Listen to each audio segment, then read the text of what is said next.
Wonder Woman 790. That's right, folks. I feel like this was the big story to make Cisco a villain again. Dr. Psycho's the big bad again. We can do it. It kind of wrapped up, and that's okay. The thing is, like, finales are hard, especially when you're ending an arc that is like this, where it has to become like the action beat 'em up, because there's never really like any resolution with that, you know? Like, it's hard to make that sustainable and viable and interesting. But we did okay. You know, this issue was fine. Just ended pretty easily. And there's nothing wrong with that. Sometimes it has to win. We have to have Wonder Woman win in the end. You know, Professor Calculus has Etta. She breaks free, takes him down. Wonder Woman comes in to help her. He gives up what's happening to Ziggy and Steve. Dr. Poison's going to hit them. They come in to save him. All's well that ends well. We get the location of Psycho. Okay? See? We're going fast. Like, there's not much going on in the issue except we have to get there. Now, do we have a different artist on this book? Because sometimes the art just looks a little different. And this is the thing where, you know, the books I do read, it's like, okay, this one's got the pencils, this one's got the inkers and the colors. Like, some of them a little more standard, but maybe because it's like the Trinity book, there's a little more people working on it, but it's fine. So we pretty much just saved the day. We get into a big fight that goes exactly how it should. You know, where Cisco's like, fine, are you going to beat me up? Beat me up. I'm fine being the martyr. He throws milk in her face, but she doesn't do anything. She's just like, you know, give me one reason why I shouldn't hit you and beat you up now. And she doesn't enact anything on him. He does all of it himself, because that's what the men do in this book. They are pieces of shit. He says, save the girl power speech for one of your simps. And he tries to punch her, but it doesn't help. Hits his hand, hurts him a bit.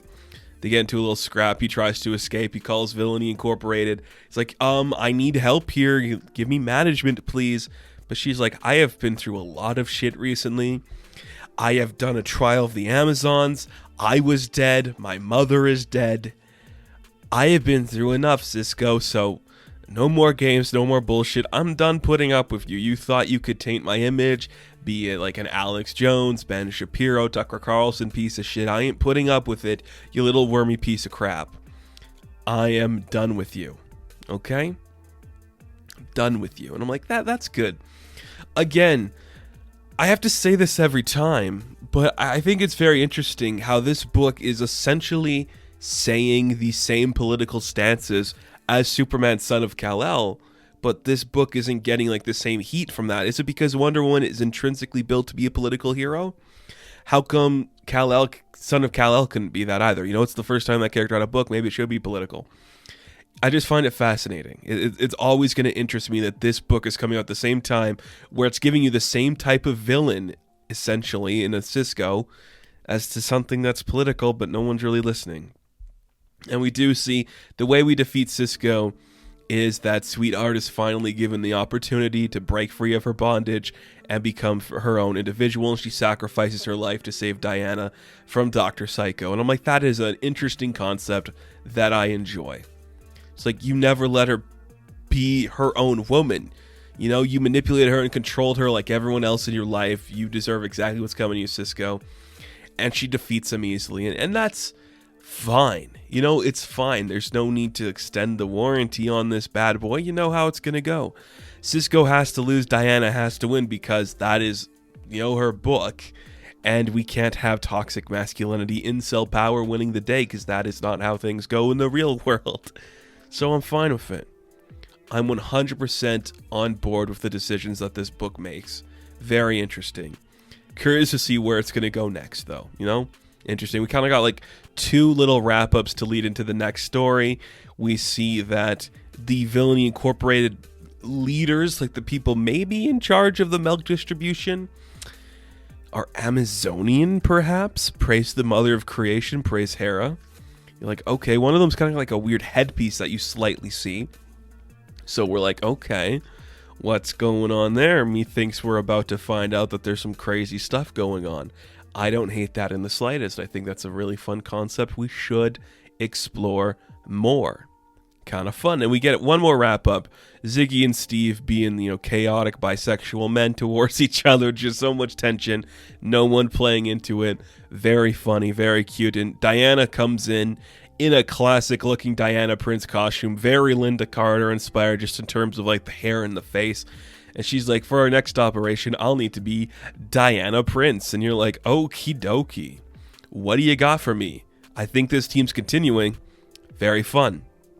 Now, I wonder how much more we're going to be doing with this Wonder Woman book, because honestly, I feel like it's not getting the spotlight, and that sucks because this is Wonder Woman.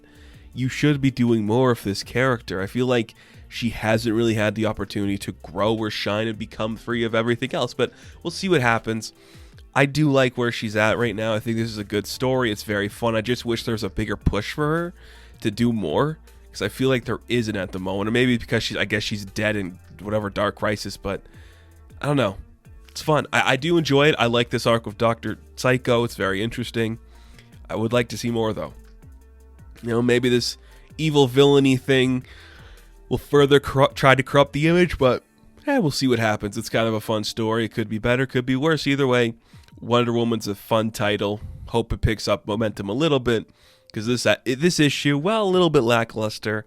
It does make me go, we need a bigger story. We need something with a little more oomph to its weight, I think. So Wonder Woman 790, I am going to give a 6 out of 10. Now, thank you guys for watching this review. Be sure to like and subscribe to the channel. As always, you can check me out on Instagram, TikTok, and Twitter. And as always, I will catch you in the next one. Have fun. Stay safe. Good luck.